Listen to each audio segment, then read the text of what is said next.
Namaste, Jai Bharat. Bangladesh. Bangladesh is under mob rule, undoubtedly. Whatever anyone say, there's mob rule going on in Bangladesh. They want to say that there is students who are moving in groups, asking sometimes the Prime Minister to withdraw. These days, of course, asking the President to resign.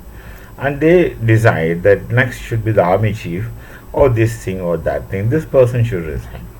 They went to many Hindus, in fact, almost everyone, it must have been the case, and asked them to resign from their jobs, government jobs. And this is a mob rule going on, and they call it as a students. I have seen students in my life. I have been teaching, and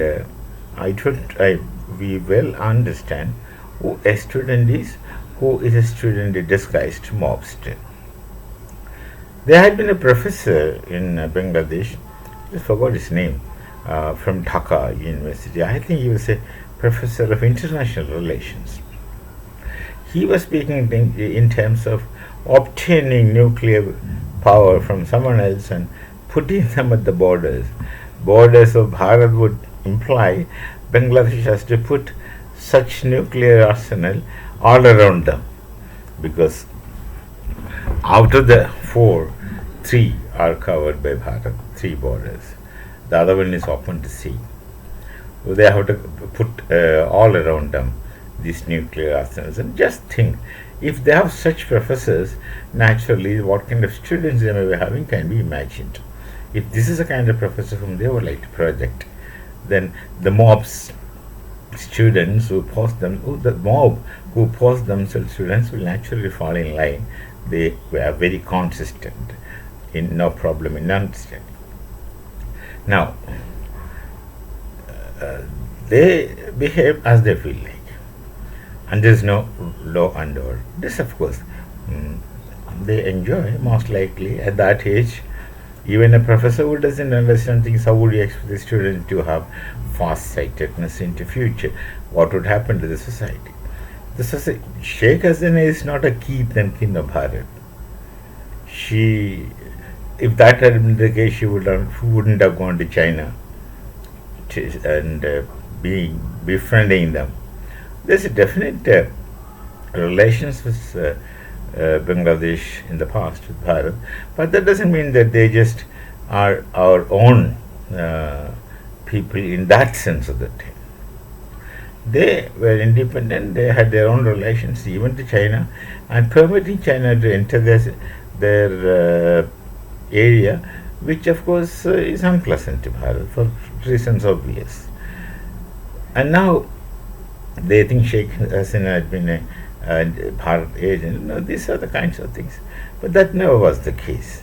There is absolutely Bangladesh was not under the Bharat's control.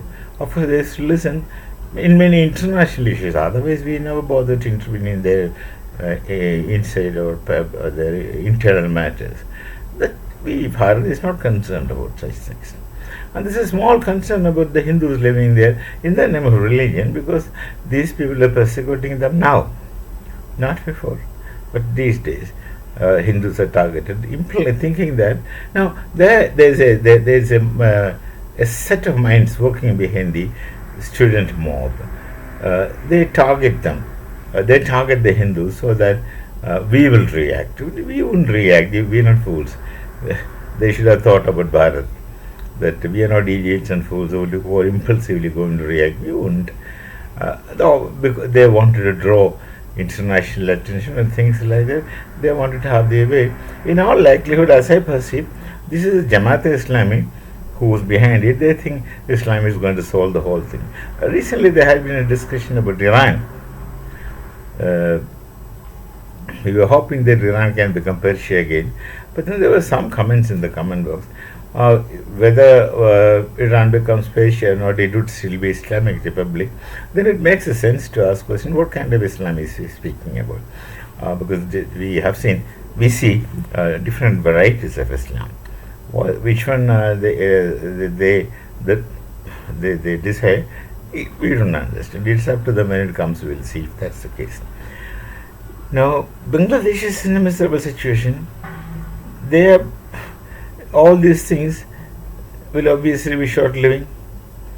The student mob, it's all Jamaat or Islami working behind them. They have nothing to lose. That's the whole thing.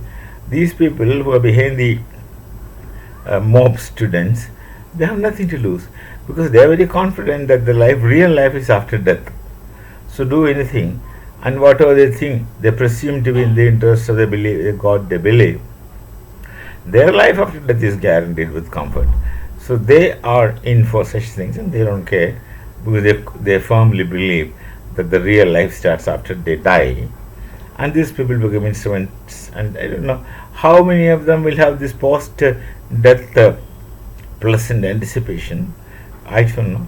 But then they are doing this, and then so long as they're alive in this world, in the normal kind of with the normal kinds of resources, their life is going to be miserable undoubtedly. If this is the case, the economic situation is going to be miserable. They wouldn't have facilities in the nation. They won't have appropriate roads. They won't have education, proper basic education. Also, they won't have, and they won't have medical facilities, healthcare. All these things will receive very serious setback. Even now, if you go to the Bangalore Hospital, Narayana, Hridayalaya, they have got many complexes all in one campus. Narayana Hridayalaya is there, Narayana Netralaya is there, Narayana Dandalaya is there, and many such individual units. They also have got a wonderful department for neurosciences, and lot of patients and patients. I've seen there. Strangely, they have boards in Bangla. See, Bangalore is in south, but they have signboards in Bangla. One thing. Then I was curious, and there's a lot of Bengalis come. Then out there, the roads, especially the Kitnagali area and all, is behind Narayana.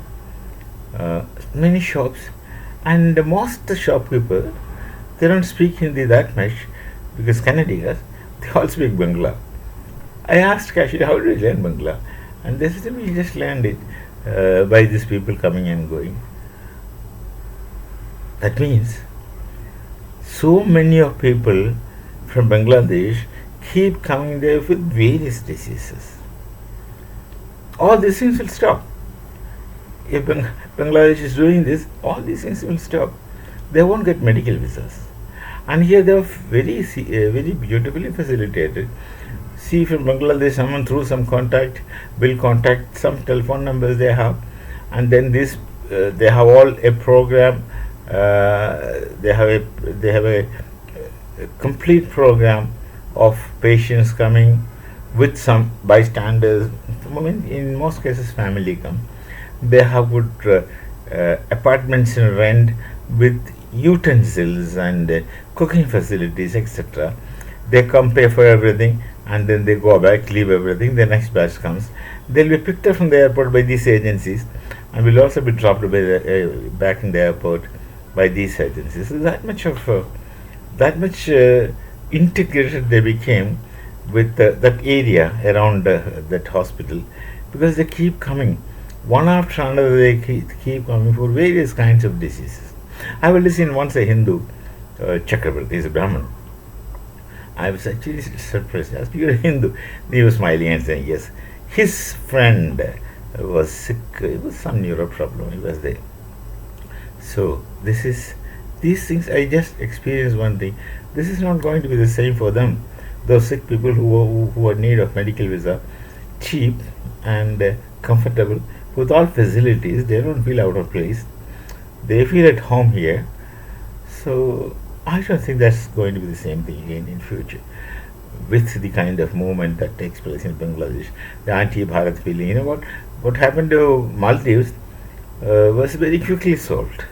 But for Bangladesh, with Pakistan support explicitly, is not going to get settled so fast.